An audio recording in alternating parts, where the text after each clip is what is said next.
Matt and I have come up with 10 basic suggestions for camping safely when you're out overlanding or any kind of backcountry travel.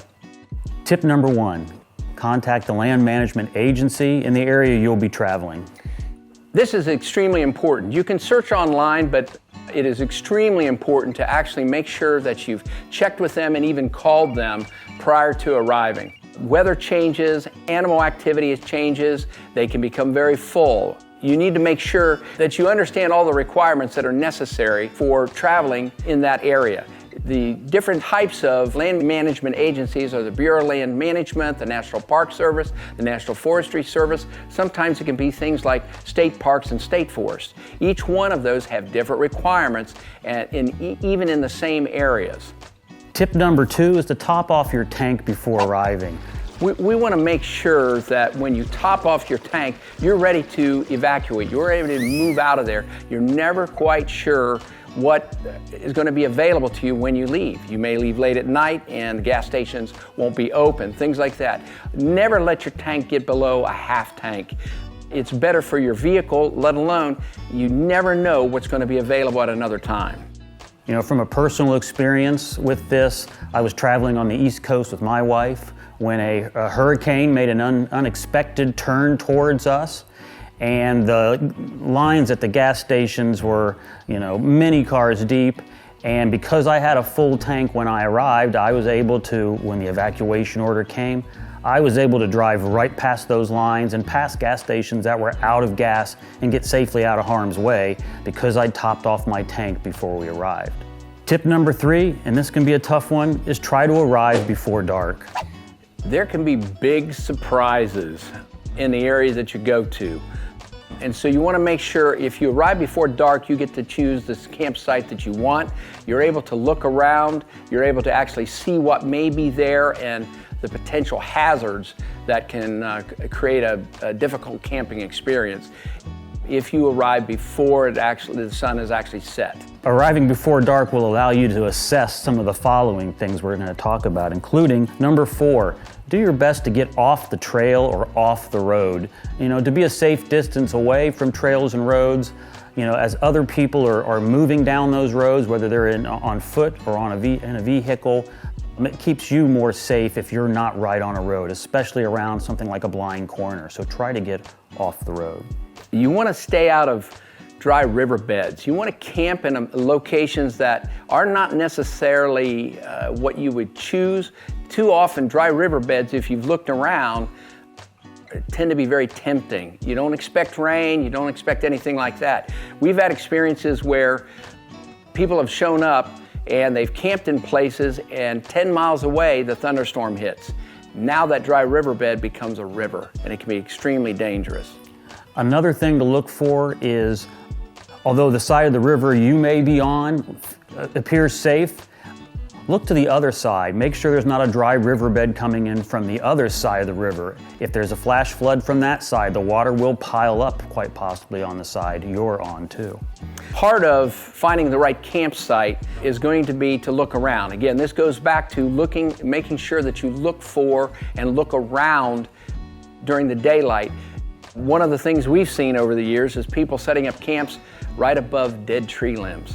They didn't bother to look up. Storms came in, now the tree limbs are falling and the danger can be substantial.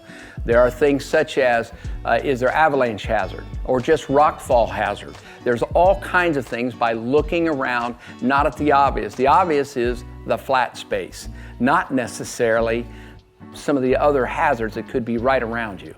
Another thing to look for when you're camping and you're looking up is a snow load in the trees above you, especially if you're in a tent. This could be a problem if during a windstorm that snow dumps onto your tent. Number 7 would be avoid game trails. These are areas that may look like somebody has hiked there, has been around, but often these are places that the game is moving through and can be dangerous. I actually had an incident many decades ago when I was younger and more stupid. A friend of mine and I, we had gone in an area, we did a last minute trip. We drove in after dark, had not checked in the park that we were going to, didn't have any idea. We got there, We kind of hiked off the trail a little bit just to set up our camp. We set up in this area that was kind of a little open. Woke up the next morning with 3 inches of snow on us. No big deal, we were ready for that.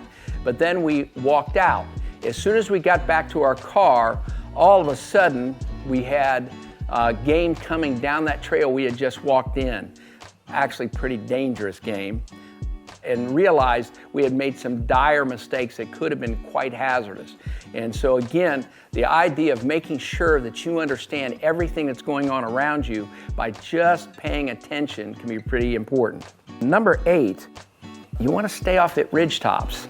Ridge tops, of course, they offer great views, but they also subject you to high winds at night and the threat of lightning during bad storms. And to be honest, they also take a chance of messing up somebody else's views. So try not to camp on ridge tops. You just put yourself at probably more exposure than you really should. They're very, very tempting, and it can be as dangerous as the valleys where you may have the dry or low water movement.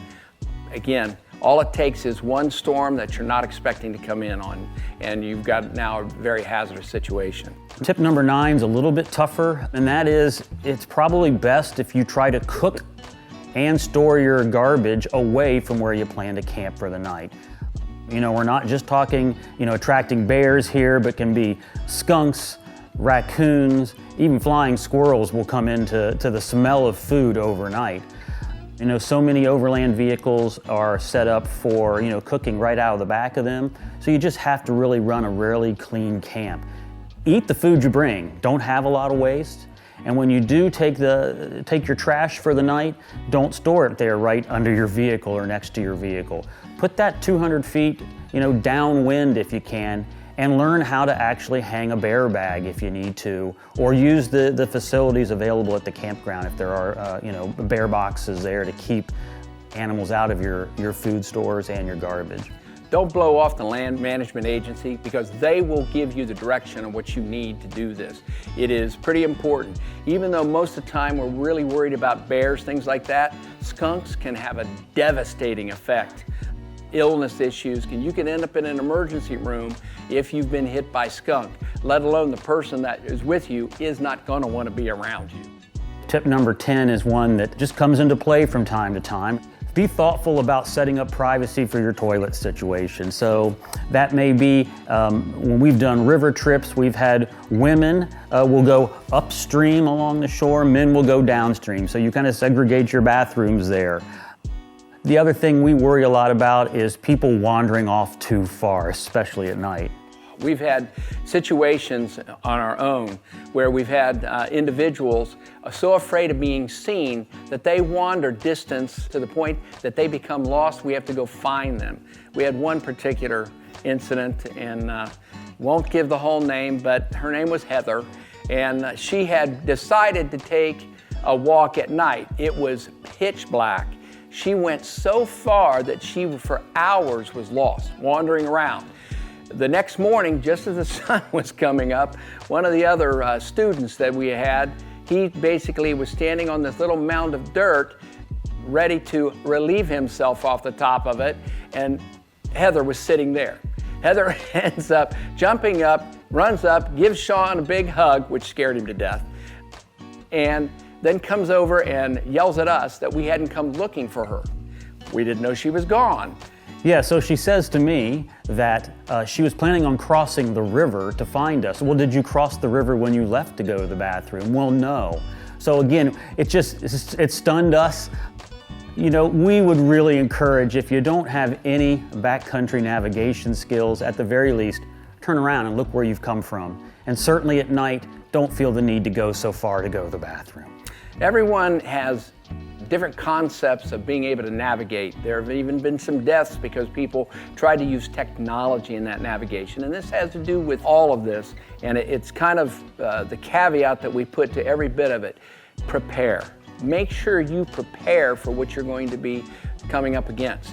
Things as simple as trying to make sure that you're not just relying on Google Maps or Apple Maps or something like that, because if you lose your signal, you've lost all your navigation.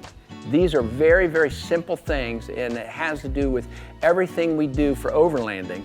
And we want to make sure that everyone has a very safe and exciting, fun experience. So there are your 10 tips, plus a little bit of extra for trying to have a safe camping experience. It's not a complete list. These are the ones we've come up with to help kind of guide you to a safe camping experience.